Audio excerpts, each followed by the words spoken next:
Very good morning students. Next question, a 100-ton coil of radius this and resistance this is coaxial. Coaxial मतलब एक ही axis में लाई करे, मतलब इसका circle और उसका सर्कल. मैं पीछे आपको डायग्राम बताती हूँ. With a solenoid of 250 turn per centimeter and radius this, the solenoid current drops from 1.5 ampere to 0 ampere in 25 milliseconds. ये 25 milliseconds. Calculate the current induced in the coil in this duration. तो पहले तो हमें ना थोड़ा सा इसी को ही सॉर्ट आउट करते हैं कि क्या क्या दिया हुआ है. Number of turns of coil of radius this किसकी कोएक्सियल. पहले मैं आपको डायग्राम बताती हूँ. देखिए ये मैंने डायग्राम बना के रखा हुआ है. ये मेरा कौन है? ये मेरा सोलेनॉइड है. This is my solenoid. अब इसके अंदर कोएक्सियली आपको दिख रहा है. ये कोएक्सियली मतलब इसी की ये सोलेनॉइड का एक्सिस होगा ना. ये सोलेनॉइड का एक्सिस होगा. इसी एक्सिस पे थोड़ा सा डायग्राम अच्छा नहीं बना है तो मतलब इसकी जो रेडियस है, ये जो सोलोनाइड की जो रेडियस है वो देके रखी है 1.8 सेंटीमीटर. 1.8 सेंटीमीटर. तो इसकी रेडियस कितनी देके रखी? इसकी रेडियस देके रखी इन्होंने 1.6 सेंटीमीटर देके रखी है. जो कॉइल, और ये कॉइल कितने टर्न्स की है? This is 100 turns coil. 100 turns coil लेके रखी, बराबर है. और इसके कोएक्सियली मतलब एक ही एक्सिस पे, यानी इसका गोला, ये जो कॉइल का गोल गोल गोल गोल सर्कल है और इसका गोल, और जो सोलोनाइड का गोल गोल सर्कल है, सब सेम लाइन में लाई कर. करेक्ट बात है. अब ये उन्होंने सिचुएशन दी. अब जाहिर सी बात है, अगर आप यहां से इसमें से करंट जाएगा, इसमें से करंट जाएगा, तो जब स्टार्ट क्या बोला उन्होंने? Current changes. 25 मिली सेकंड में करंट क्या होता है? 0 हो जाता है. तो करंट चेंज होगा. चेंजिंग करंट प्रोड्यूसेस द, क्योंकि सोलोनाइड में मैग्नेटिक फील्ड कितनी होती है? मैग्नेटिक फील्ड सोलोनाइड की होती है mu naught n into I. N क्या है? Number of turns in solenoid. मैंने स्मॉल एन से डिनोट किया है. तो अगर करंट इन द, ये सोलोनाइड का ही फॉर्मूला है ना. तो करंट अगर सोलोनाइड में चेंज हो रहा है, करंट क्या हो रहा है? चेंज हो रहा है. कितना चेंज हो रहा है? करंट 25 मिली सेकेंड्स के अंदर 0 हो जाता है ना. तो अगर करंट चेंज हो रहा है तो जाहिर सी बात है मैग्नेटिक फील्ड चेंज होगी. तो मैग्नेटिक फील्ड यानी magnetic flux linked with the coil, यानी ये बेचारी जो कॉइल है इसके फ्लक्स में चेंजेस आएंगे तो इंड्यूस ईएमएफ प्रोड्यूस होगा. If the magnetic flux changes, induce EMF produce किस कॉइल में? इस कॉइल में क्या होगा? ईएमएफ प्रोड्यूस होगा. EMF produce. जिस ईएमएफ को हम किस में बात करते हैं? स्मॉल ई से डिनोट करते हैं. तो जैसे जैसे फ्लक्स चेंज होगा, करंट चेंजिंग से मैग्नेटिक फील्ड चेंज होंगे, मैग्नेटिक फील्ड से फ्लक्स चेंज होगा, फ्लक्स चेंज हो सका इंड्यूस ईएमएफ डेवलप होगा. मतलब इस कॉइल में इंड्यूस ईएमएफ होगा जो कि किसके बराबर होगा? D phi by D t. Phi क्या है? Flux linked with the coil. This coil, ये फ्लक्स, इसका फ्लक्स कितना मान लेती हूँ मैं? 5 मान लेती हूँ. एक कॉइल का 5 है. ऐसे इसमें कितने नंबर ऑफ टर्न्स हो जाएंगे? n. तो n से मल्टीप्लाई कर देंगे. ठीक है. तो पहले तो हम सारी कैलकुलेशन थोड़ी सी इजी करते हैं. जो मेरी रेड वाली कॉइल है, मैं उसका पहले हिसाब किताब लिख देती हूँ. ये जो मैंने छोटी सी रेड वाली कॉइल बनाई है, किसके अंदर? सोलोनाइड के अंदर मैंने ऐसी रेड कलर की कॉइल बनाई है. तो मैं सब चीज इसका लिख रही हूँ, है ना. तो इसका जो रेडियस है उसको मैं किससे डिनोट करूँ? स्मॉल आर से डिनोट कर दूं. ठीक है. स्मॉल आर वो कितना दिया? 1.6 सेंटीमीटर. तो यानी कितना हो जाएगा? 1.6 इंटू 10⁻⁻2 मीटर्स, बराबर है. अब नंबर ऑफ टर्न्स इस कॉइल के कितने दिए? इसको मैं कैपिटल एन से डिनोट कर देती हूँ, जो कि दिए हुए 100. ऊपर से इस कॉइल का उन्होंने रेजिस्टेंस भी दिया हुआ है, तो उसको मैं कैपिटल आर से डिनोट कर देती हूँ, विच इज इक्वल्स टू 5 ओम, बराबर है. और तो कुछ नहीं है. Get the point. अब मैंने एक और कॉइल बनाई है जो ब्लैक कलर से बनाई है. वो कौन है? मेरा सोलोनाइड है. ये देखिए, ये सोलोनाइड बनाया मैंने, जो कि करंट प्रोड्यूस कर रहा है. तो अब मैं सब कुछ इसके लिए लिख रही हूँ. तो इसका रेडियस कितना है? इसके रेडियस को मैं R1 नाम दे दूं. ठीक है. कितना दिया हुआ है? 1.8. बड़ा दिया हुआ है 1.8, इसीलिए मैंने इसको इसके अंदर रखा हुआ है. तो 1.8 इंटू 10⁻⁻2 मीटर्स. अच्छा, इसके number of turns per centimetre में देखिए. द सोलोनाइड करंट, नहीं ये नहीं, हाँ नहीं नहीं नहीं, नहीं ये देखिए, coaxial with a solenoid of 250 turns per centimetre. तो 250 टर्न्स पर का मतलब सेंटीमीटर नीचे आएगा. पर सेंटीमीटर, ये क्या है? टर्न्स. ये तो टन 1 2 3 4 5 ऐसे 250 टन 1 सेंटीमीटर में. तो इसको भी मीटर में कन्वर्ट कर ले. तो 250 टर्न्स पर सेंटीमीटर मतलब डिवाइड है. तो मैं 10⁻⁻2 से 1 सेंटीमीटर में कितना मीटर होता है? 10⁻⁻2 मीटर. तो डिवाइड हो गया. मतलब स्मॉल एन की वैल्यू कितनी आ गई? 250 डिवाइडेड बाई 10⁻⁻2, है ना. अब क्या पढ़ेंगे आप? 250 टर्न्स पर मीटर. मतलब आप इस एन को क्या पढ़ेंगे? अब आप इस एन को पढ़ेंगे 250 डिवाइडेड बाय 10⁻⁻2 मीटर, यानी 250 टर्न्स 250 चलिए रहने दीजिए ना, उसको बाद में कर लेंगे, है ना। तो ये 250 टर्न्स पर मीटर, ये स्मॉल एन भी आ गया। अब टाइम की वैल्यू भी इन्होंने देके रखी है कि सोलोनाइड में जो करंट ड्रॉप होता है 1.5 एम्पियर टू 0 हो जाता है। अब इसको कैलकुलेशन को पीछे कर लेते हैं। तो आई की वैल्यू कहां से कहां तक जा रही है, फ्रॉम बोल रहे हैं 1.5 एम्पियर, तो 1.5 एम्पियर से 0 की तरफ ड्रॉप हो रही है। कितने सेकंड्स के अंदर, टाइम दिया हुआ है 25 मिली सेकेंड्स। मिली का मतलब कितना होता है, 25 इंटू 10⁻³ सेकेंड्स। सब कुछ आ गया।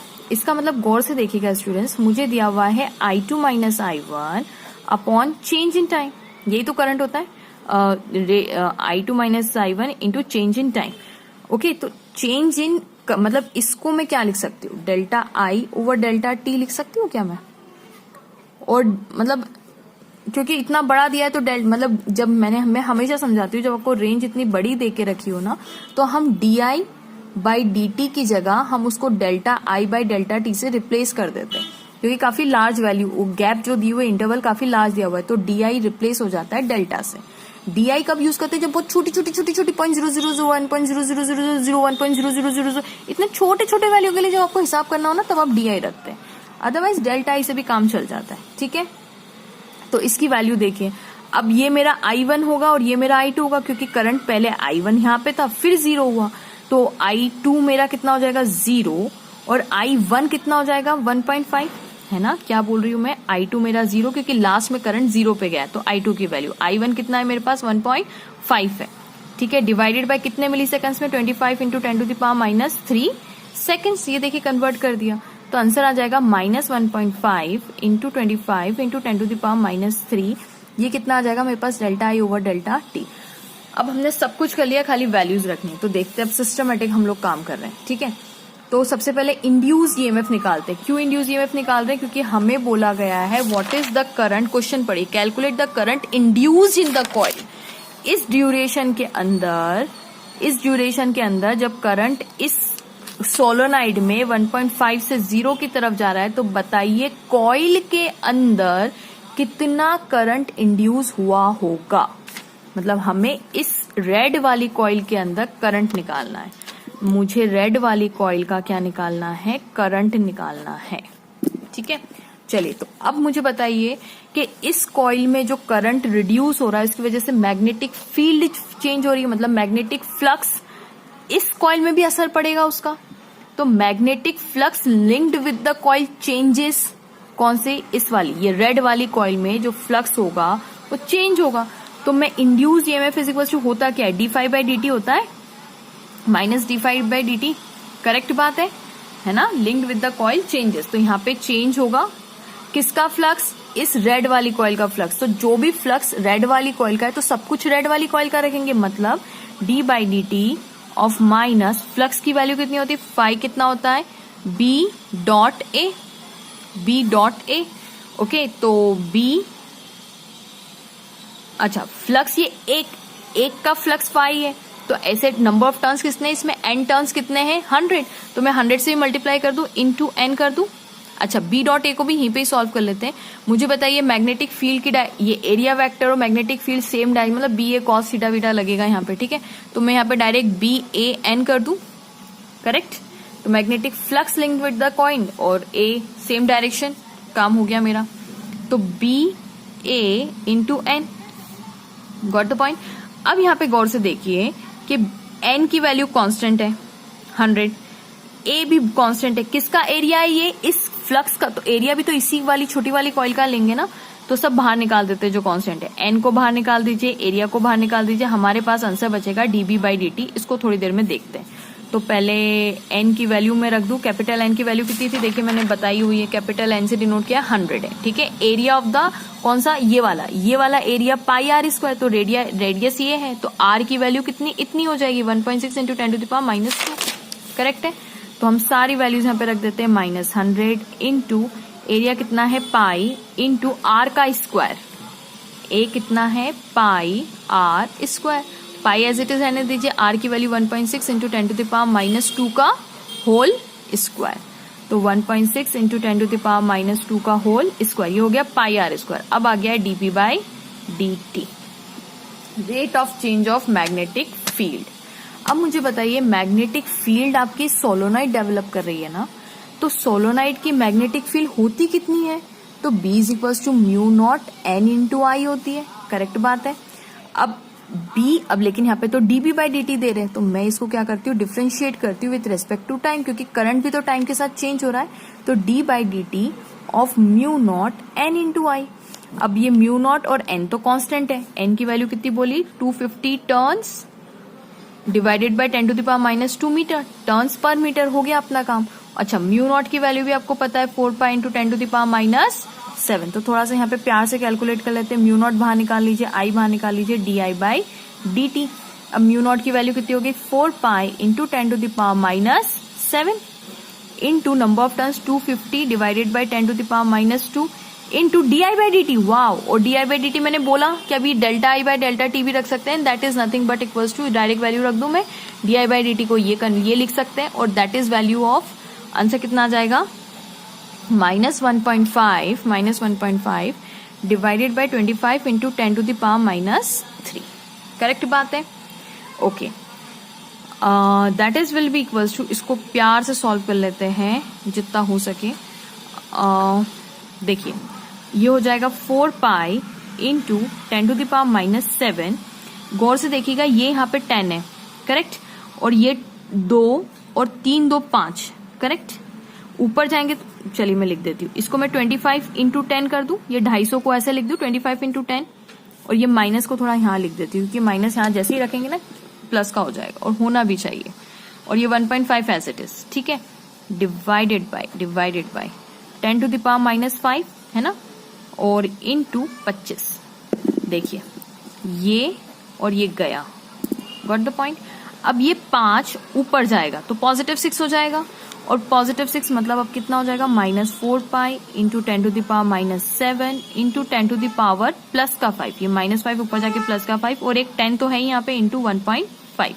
अच्छा, प्लस 5 और बेस सेम है, इसको प्लस 6 कर दूं मैं, तो minus 4 pi into 10 to the power minus 7 into 10 की पावर 6 इंटू 1.5। अब ये किसकी वैल्यू में निकाल रही हूँ, ये मैं निकाल रही हूँ dB बाई dt की वैल्यू। इस dB बाई dt को मैं इक्वेशन नंबर 1 में पुट कर रही हूँ, ठीक है। तो देखिए मेरा आंसर क्या आता है, माइनस, अच्छा यहाँ पे मैं माइनस हाँ लगाया हुआ है, minus 100 into pi into 1 point, पहले मैं सारी वैल्यूज लिख लेती हूँ फिर वापस से सॉल्व करेंगे। ओके, माइनस 2 स्क्वायर इंटू, देखिए यहाँ तक मैंने पूरा लिख दिया, minus 100 pi 1.6 into 10 to the power, इसको अब dB बाई dt की जगह मैं ये पूरा के पूरा लिख रही हूँ, into minus 4 pi into 10 to the power minus, देखिए ये कर दूं मैं यहाँ पे, देखिए माइनस 7 है और ये प्लस 6 है, तो इसको माइनस 1 लिख दूं, है ना, माइनस 7 और प्लस 6 को मैं पूरा माइनस 1 लिख देती हूँ, इंटू, है ना, माइनस 7 माइनस 6 और इंटू 1.5, ठीक है, ये थोड़ा छोटा हो गया मेरा काम, गॉट द पॉइंट। अब गौर से देखिए, ये माइनस और ये माइनस गया, हट गया यहाँ से। अब ये 100 और ये पहले सॉल्व ही कर लेते, तो 100, अच्छा ये पाई इंटू पाई स्क्वायर हो जाएगा, ये pi into pi square into 4 into 1.6 का स्क्वायर करेंगे तो 2.56 हो जाएगा, into 10 to the power minus 4 into 4 निकाल दिया था, हाँ ये वाला 4 मैंने निकाल दिया, पाई इंटू पाई का स्क्वायर कर दिया, into 10 to the power minus 1 into 1.5, ठीक है। अब इसको थोड़ा देर में देखते हैं हम लोग क्या कर सकते हैं, पहले तो सारे जीरोस को सॉर्ट आउट करें। अच्छा, पाई स्क्वायर की वैल्यू क्वेश्चन में बोला है कि आपको 10 रखना है, तो मैं यहाँ पे भी 100 इंटू 10 और इंटू, अब देखिए 4 को और 1.5 को मल्टीप्लाई करेंगे तो 6 आंसर आएगा, है ना, 4 5 0, हाँ ठीक है, into 2.56 into 10 power minus 4 minus 1 minus 5 हो गया। ओके, अब मैं सॉल्व कर लेती हूँ इसको, तो ये 10 की पावर 3 इंटू 10 की पावर माइनस 5, ये 3 और ये माइनस 5 इंटू ये कितना हो जाएगा, ओके तो 6 पॉइंट, इसको करेंगे तो कितना आ जाएगा 1 5 3 6, देखिए 6 6 36, हाँ ठीक है, और कितने डेसिमल, 2 डेसिमल आ गए। अब इसको प्यार से सॉल्व कर लेते, तो -2, 5 में से 3 गए -2 इंटू 1.5, सॉरी 15.36 इंटू 10 की पावर -2। अब स्टूडेंट्स गौर से देखिए, -2 है, अगर मैं डेसिमल यहाँ पे शिफ्ट कर दूं तो 1 और 2, ऐसे डिजिट में शिफ्ट कर दूं तो मेरे पास आंसर कितना आ जाएगा, 2 डिजिट शिफ्ट किए ना तो यहाँ पे प्लस का 2 लग जाएगा, क्योंकि इधर शिफ्ट करते तो प्लस आता है, तो आंसर आ जाएगा 0.1536, ये कैंसिल हो गया।